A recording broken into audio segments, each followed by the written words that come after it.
Hai,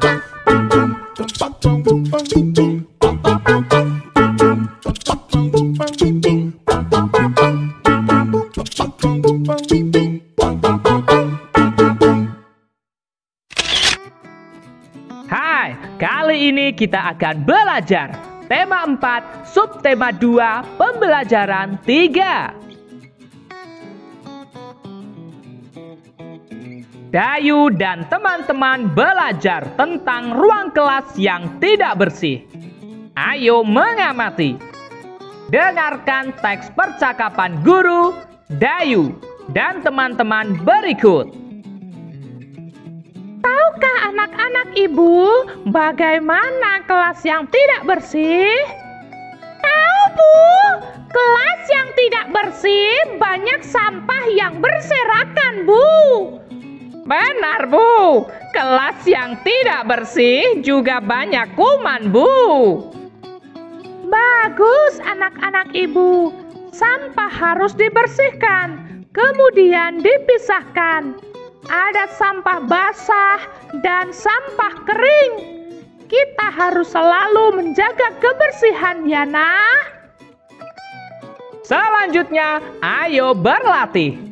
Jawablah pertanyaan berikut dari teks percakapan. Nomor 1. Apa isi percakapan guru, Dayu, dan teman-teman? Isi percakapan guru, Dayu, dan teman-teman adalah membahas tentang kelas yang tidak bersih. Nomor 2. Bagaimana ciri-ciri kelas yang tidak bersih? Ciri-ciri kelas yang tidak bersih adalah banyak sampah yang berserakan dan banyak kuman. Nomor 3, bagaimana pendapatmu tentang isi percakapan guru, Dayu, dan teman-teman?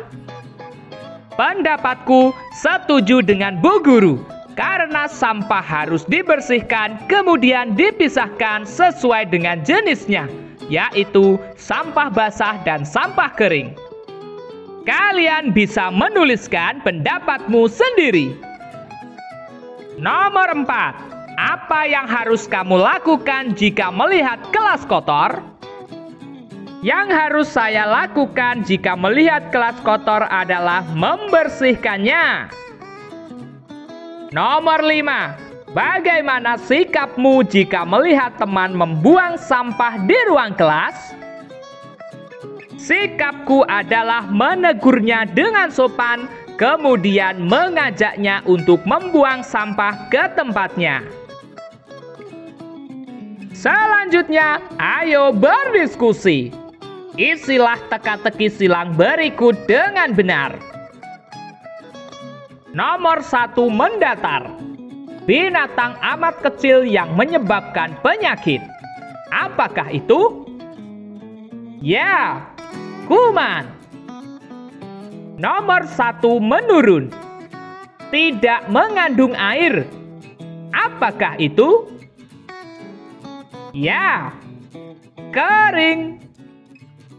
Nomor 2, menurun. Mengandung air. Apakah itu? Ya, basah. Sekarang ayo membaca. Bacalah teks berikut dengan lafal dan intonasi yang tepat. Kelas yang tidak bersih menjadi sarang penyakit. Kelas yang tidak bersih akan menjadi sarang penyakit. Debu dan sampah mengandung kuman. Kelas juga akan menjadi sarang nyamuk.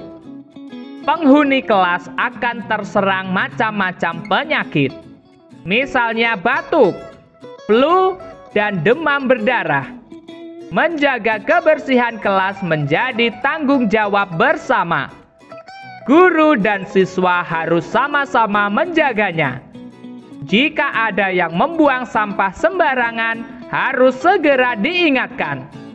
Dengan sikap seperti itu, kebersihan kelas akan terjaga. Penyakit pun tidak akan bersarang. Informasi apa yang kamu peroleh dari teks di atas? Informasi yang diperoleh adalah informasi tentang akibat kelas yang tidak bersih. Kalian boleh menuliskan informasi lain yang kalian temukan. Sekarang, ayo mengamati. Amatilah gambar berikut dengan teliti. Apa isi gambar yang kamu amati? Isi gambar menunjukkan keadaan kelas yang berantakan dan sangat kotor. Apa yang kamu lakukan jika melihat kelasmu seperti pada gambar? Kalian boleh menjawab pada kolom komentar. Berikutnya, ayo menulis. Tuliskan tentang kelas yang tidak bersih berdasarkan pengamatanmu. Misalnya, kelas yang tidak bersih. Kelas yang tidak bersih membuat suasana belajar menjadi tidak nyaman. Ada banyak sampah berserakan di mana-mana. Meja dan kursi juga tidak teratur. Vas bunga dan buku yang berantakan membuat suasana kelas semakin tidak nyaman. Kelas yang tidak bersih akan menjadi sarang penyakit. Selanjutnya, ayo mengamati. Kelas yang tidak bersih harus dibersihkan. Kelas harus disapu agar tidak ada debu yang menempel. Gerakan menyapu dapat membentuk gerakan tari. Masih ingatkah kamu gerakan menyapu lantai dalam bentuk tari? Amati kembali gambar di bawah dengan teliti. Gerakan kepala, gerakan tangan, gerakan kaki. Berikutnya, ayo mencoba. Sebelumnya, kamu sudah melakukan gerakan menyapu lantai dalam bentuk tari diiringi alat musik. Sekarang, lakukan gerakan menyapu lantai dalam bentuk tari dengan hitungan. Misalnya saja 2 kali 8 selang-seling dengan arah yang berbeda. Jika sudah bisa, iringi kembali dengan alat musik. Misalnya saja gendang, rebana, tamborin, atau tifa. Jika alat musik di atas tidak ada, dapat digunakan benda-benda di sekitar kelasmu. Misalnya saja botol plastik bekas. Amati gambar berikut dengan teliti.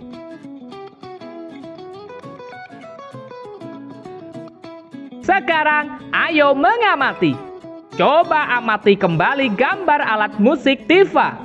Permukaan dinding tifa membentuk pola bangun datar. Berbentuk segitiga, berbentuk segi empat.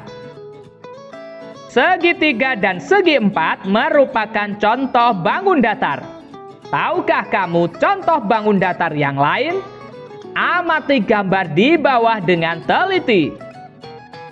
Bangun datar segi 5. Bangun datar segi 6. Berapa banyak sisi, sudut, dan titik sudut bangun datar di atas? Mari kita hitung. Segi 5. Banyak sisi. 1, 2, 3, 4, 5. Banyak sudut. 1, 2, 3, 4, 5. Banyak titik sudut. 1, 2, 3, 4, 5. Mari kita hitung segi 6. Banyak sisi.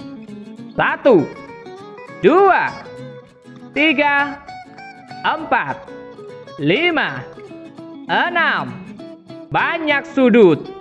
1, 2, 3, 4, 5, 6. Banyak titik sudut. 1, 2, 3, 4, 5, 6. Sekarang ayo berdiskusi. tentukanlah bangun datar yang sesuai dengan banyak sisi, sudut, dan titik sudut berikut. Perhatikan gambar gajah yang pertama. Banyak sisi 5, banyak sudut 5, banyak titik sudut 5. Ini merupakan ciri-ciri dari bangun datar segi 5. Manakah dari bangun datar A sampai dengan E yang merupakan segi 5? Ya, bangun datar A, C, dan D. Sekarang perhatikan gambar gajah yang kedua. Banyak sisi 6, banyak sudut 6, banyak titik sudut 6. Ini merupakan ciri-ciri bangun datar segi 6. Manakah dari bangun datar A sampai E yang merupakan segi 6? Ya, bangun datar B dan E. Selanjutnya, ayo berlatih. Untuk meningkatkan pemahamanmu, coba kelompokkan bangun-bangun datar berikut. Kelompokkan sesuai dengan banyak sisi, sudut, dan titik sudutnya. Manakah bangun datar yang berbentuk segi 5? Coba kalian temukan. Ya, bangun datar nomor 1, 2, dan 5. Manakah bangun datar yang berbentuk segi 6? Coba kalian temukan. Ya, bangun datar nomor 4 dan 3. Oke teman-teman, cukup sekian pembelajaran kali ini. Kita lanjutkan pembelajaran berikutnya. Si Fajar membuat mozaik. Rajin belajar, jadilah yang terbaik. Bye-bye.